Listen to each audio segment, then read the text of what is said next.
It had been a bad night. We have those here, as you know. Unless you don't know, in which case you should start from the beginning. Nor if you missed my last update about the green-blooded prehistoric animatronic monstrosity, then I'll link it below. Anyway, we're prone to bad nights, but this was a bad night. Wiley had accidentally unlocked a door, rule number 5. I'd been incapacitated by the coffee pot, rule 8. I'll elaborate on this one eventually. And we'd been hit with a midwinter blizzard that had knocked the power out cold. We had a generator running to do things like keep us from freezing to death while we were snowed into the building.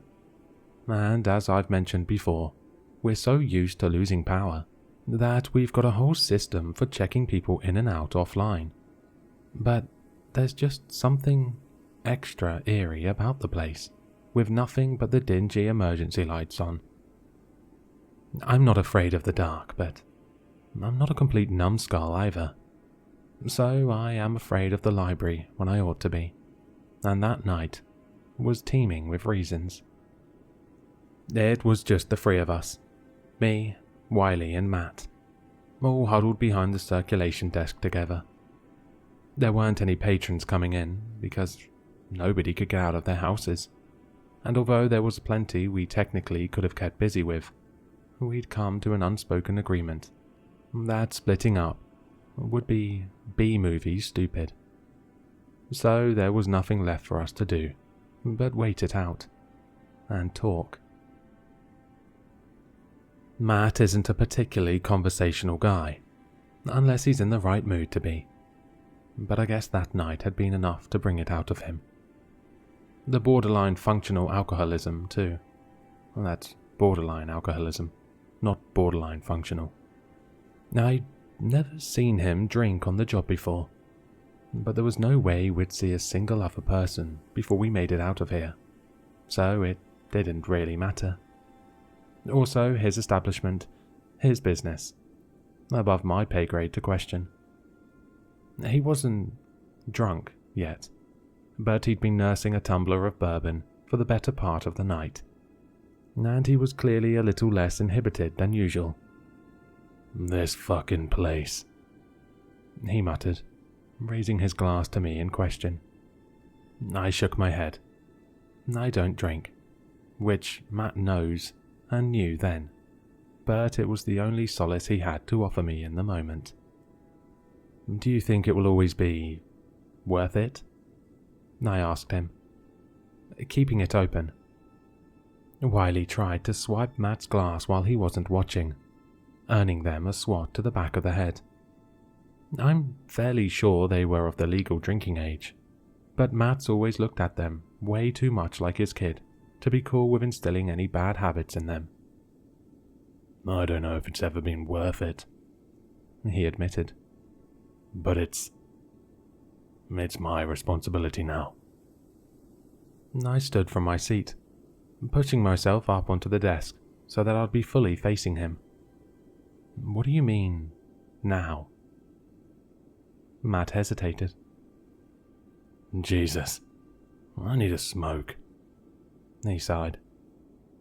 "It's complicated. This building can't just fall into anybody's lap. The man who owned it before me, he didn't run it as a library, but he did run it with the same understanding of it that we have today. Before I took over, it was a dry cleaner's." "So close," I muttered under my breath. "What?" "Oh, nothing. I just thought it was probably a laundromat, because... Never mind. Go on." Matt went on. "His name was Jung Hiroshi. He and his father migrated here from Osaka when he was in his teens, after his mother passed away, and his father bought it from a commercial real estate agency for next to nothing. There wasn't anything wrong with it fundamentally. No issues with the foundation. Nothing electrical. Nothing the inspectors could find. He knew it didn't make sense that they were selling it for so cheap, but he just chalked it up to wanting it out of their hair. It wasn't being used for anything at the time, which meant it was easy enough to renovate. And the Hiroshis had run a dry cleaning service back in Japan, so they knew what they were doing. Made a decent living pretty quick. Everything was going smoothly at first. They were adjusting well, fitting into the community. Jung was in his sophomore year of high school, so unsurprisingly, there was some racist bullshit to be had, but for the most part, it was pretty smooth sailing. He made some friends, met a girl, graduated, married her. Matt paused, knocking back the last of his current drink and refilling his glass halfway. They started trying for kids about 5 years later, but it never took. They both had all the tests run, and the doctors said everything seemed to be in working order. My opinion, the universe was looking out for some poor sucker who would have inherited this place one day. So, wait, how did you end up with it? Wiley asked. How'd you even meet? You don't seem like the kind of guy who's ever had something dry cleaned. Matt hazily held up a hand, signaling that Wiley wait. I'll get there, he said. Anyway, not only could they not get pregnant, but around that same time, Jung found out his father was sick. Cancer. It had spread to his lymph nodes before they'd caught it, and it was so aggressive that none of the oncologists they spoke to recommended that they even try treatment. They said it would just cause him more pain, put his body under more stress. Obviously, Jung and his wife put the idea of starting a family on the back burner. His father declined alarmingly quick, and one evening, he called Jung to his bedside for a talk. About the business. About all things. Jung tried to tell him that wasn't important, that he would handle all the technicalities himself when the time came. But his father was insistent. There were things Jung didn't know, he said. Things he had to be prepared for. Jung had spent his fair share of time in the shop, especially in the few years since he'd graduated high school, but not nearly to the capacity that his father had, and not ever alone. His father made sure of that. The largest difference between then and now is that their hours of operation were typical for a business. They were open during the day, 9 to 7 through the week, 9 to 5 on the weekends. Things are calmer during the day. Wiley can attest to that, yeah? No. Yeah. Wiley agreed. I mean, it's not like everything just stops, but it's a whole lot different. If you'd only ever been here during the day, you could totally write everything off as something innocent. Exactly, Matt concurred. So, having never been inside past closing time, Jung didn't know to be weary. And the most dangerous thing you can do in this building is be oblivious to it. His father had to be sure that he was ready for what was to come. So, Jung sat down at his father's bedside, and his father began to tell him a story. One that Jung eventually told to me. It went like this. Once upon a time, there was an herbalist. She worked quietly and discreetly from her home for many years. But eventually, her clientele grew so large that she'd outgrown her small space and sought out a local landowner for an opportunity to lease a property from him. He had just one open, he told her, but she was welcome to it if she could pay the price. She was shocked. She'd expected protest, if not flat-out refusal. It was far past the age of true witch trials, but still, men didn't tend to take too kindly to women in medicine, not to mention ones who opened their own honest business to practice it. but he was wholly uninterested in her operations, as long as they brought him money each month. So, she signed the contract on the spot, and that was that. The building was hers. A fair few years passed, and all went swimmingly. The woman never married, nor did she bear children. But she was successful and fruitful, and a pillar of her community. She healed the sick, soothed the restless, and helped those on their way out of this life through to the other side. Until the unthinkable happened. Of course, health is fickle. There were plenty of occasions on which she was unable to cure an ailment.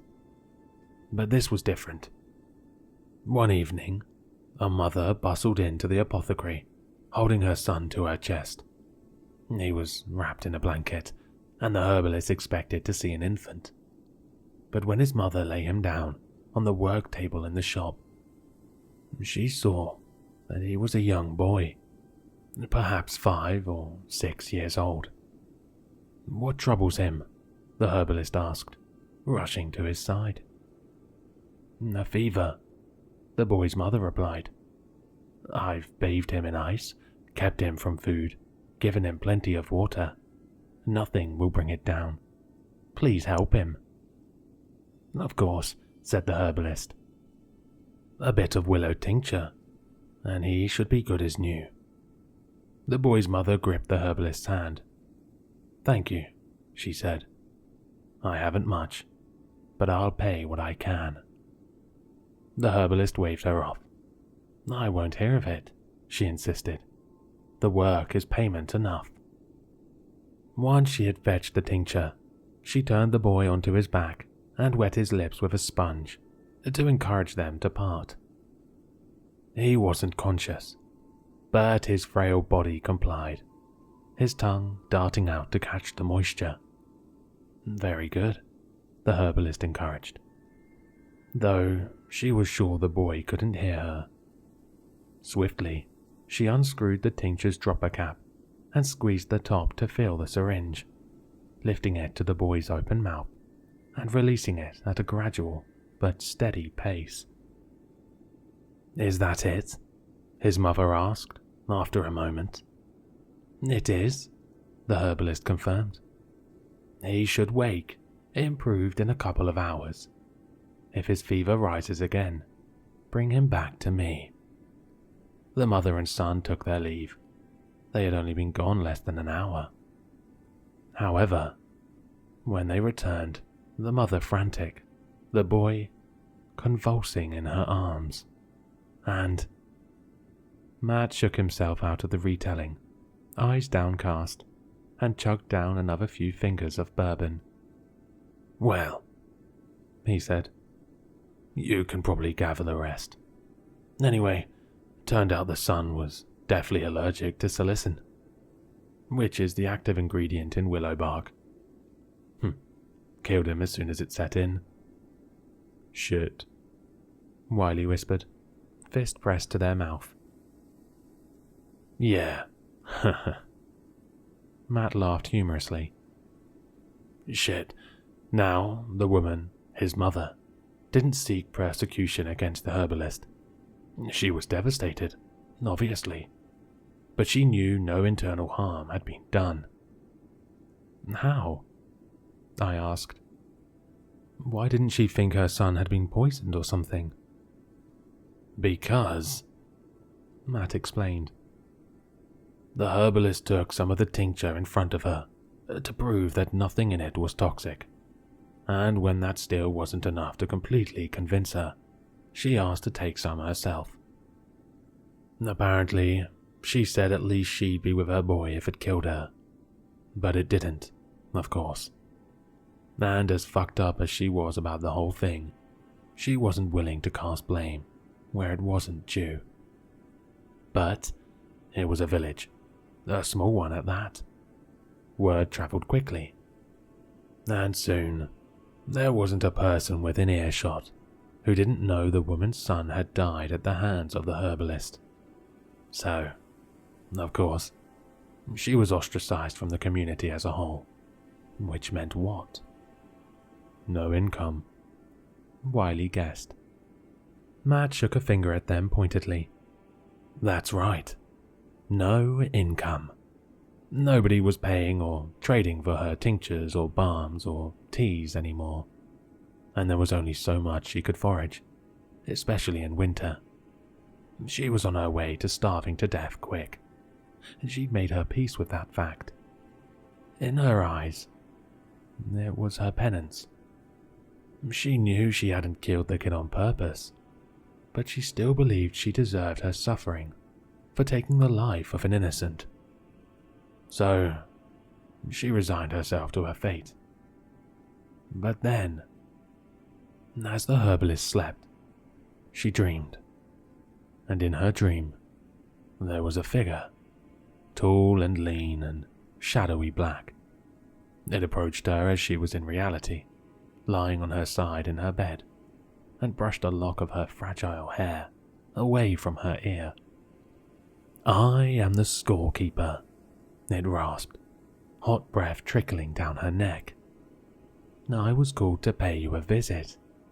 Do you wish to settle a debt?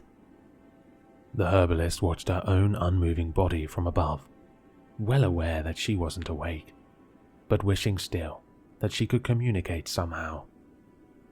Because she did wish to settle a debt, and she thought that maybe it would help her make peace with her passing if she did so, even to a dream. When the scorekeeper spoke again, she was startled at its words. Worry not. What you mean to speak aloud, speak instead within your soul. I will understand. The herbalist wasn't sure if she believed this, but then again, it was a dream. Her dream. Why shouldn't it be able to read her thoughts? So, she opened her heart to the scorekeeper, letting the torment and turmoil and anguish of the death of the child overtake her spirit so intensely she feared she may never reel it in. She agonized for the boy, for the unfairness of all the years she had inadvertently robbed him of, for the suffering she'd been entrusted to ease, for the hollow, empty life of his mother. She ached for what she had done, intentional or not. She felt as though whatever made her human, whatever made her, might split in two. Enough, the scorekeeper said finally. I have what I need. My only question left for you is this. Are you willing to trade places with the boy? The herbalist, had she been asked beforehand, may have said she would have expected herself to need a moment to think, at least one. But when she said yes, it was with such instantaneous and absolute certainty that she knew without a shadow of a doubt that she meant it. And, evidently, so did the scorekeeper. You will have from sunrise until sunset to assure that your deal isn't for naught, it told her, wrapping its icy fingers around her wrist.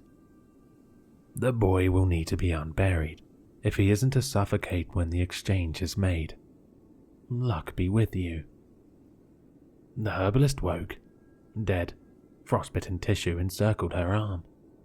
She knew what she had to do. Wait, I interrupted. So it was real? Did she really go dig this kid up?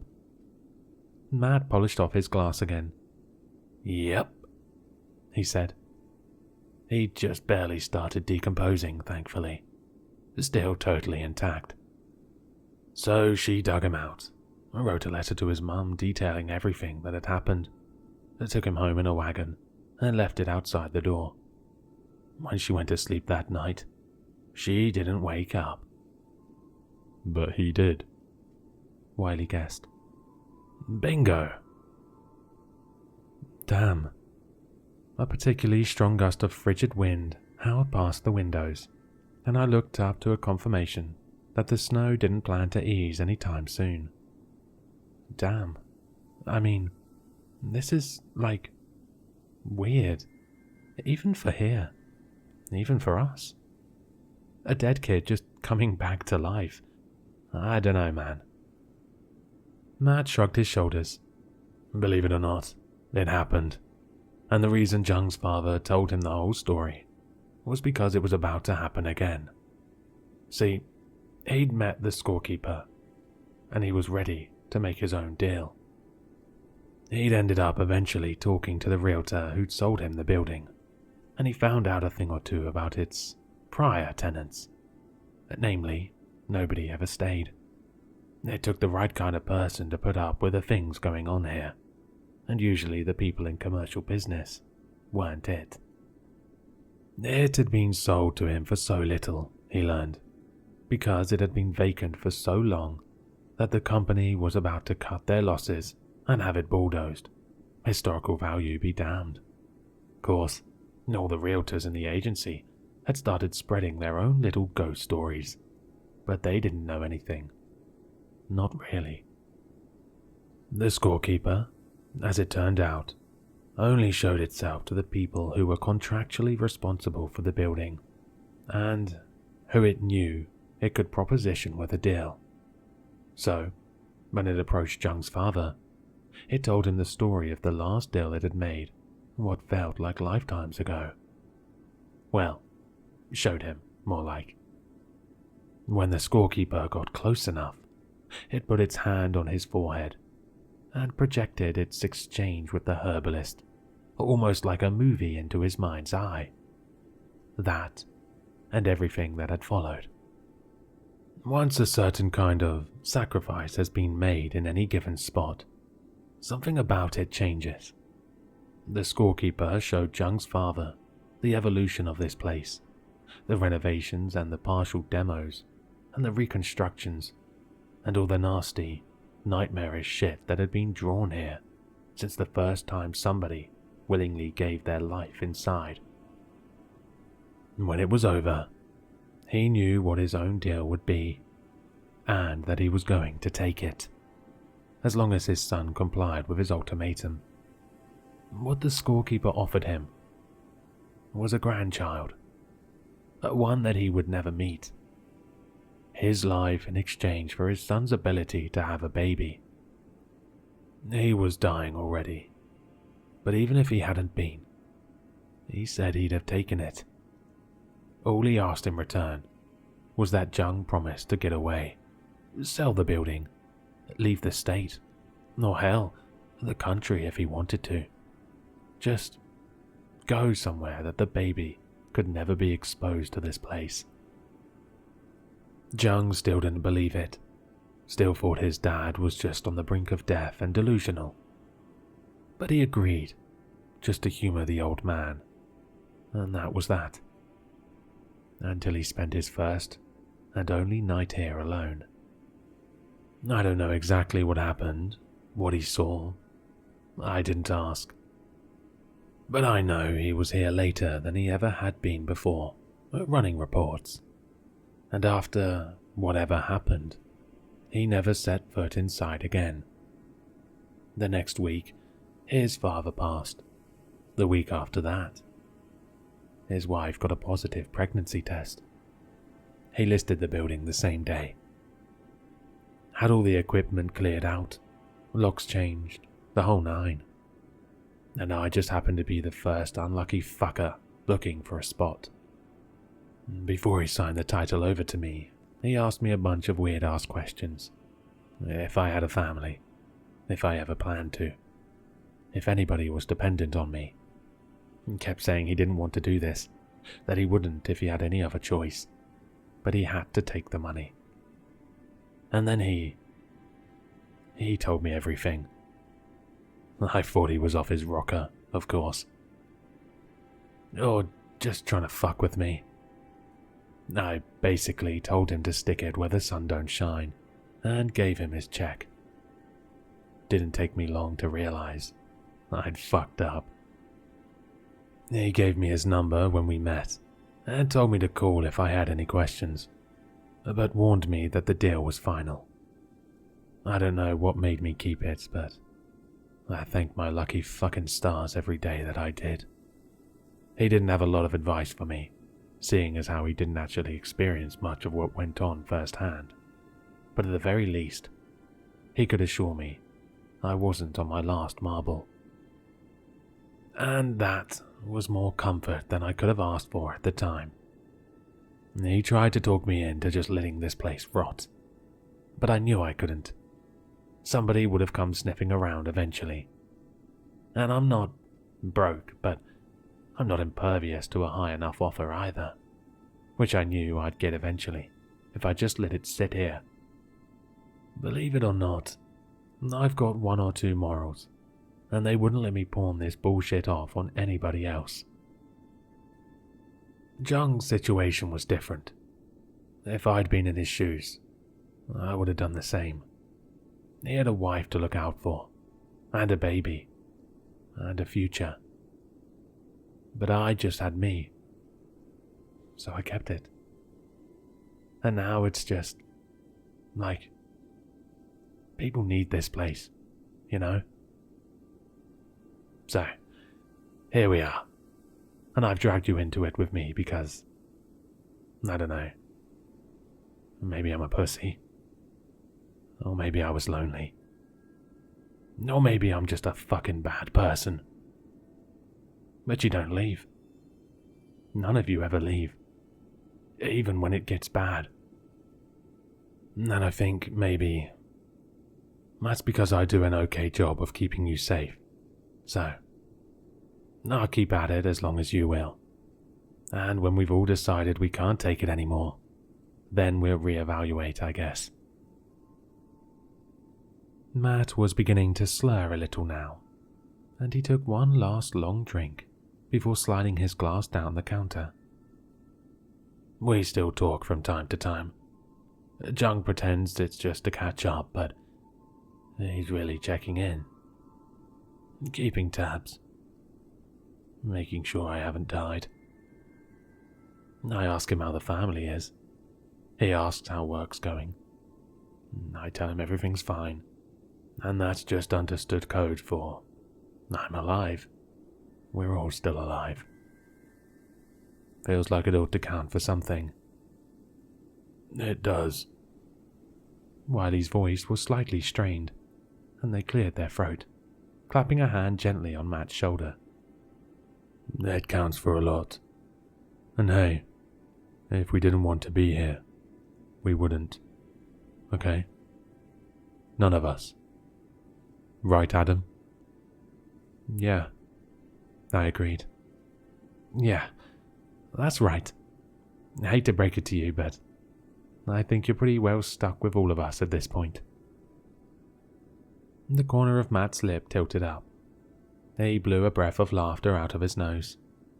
Well, that's good to hear, he said. Because one of these days, the scorekeeper's coming for me. And when it does, well, when it's time to make my deal, it better be worth it. It better be for one of you.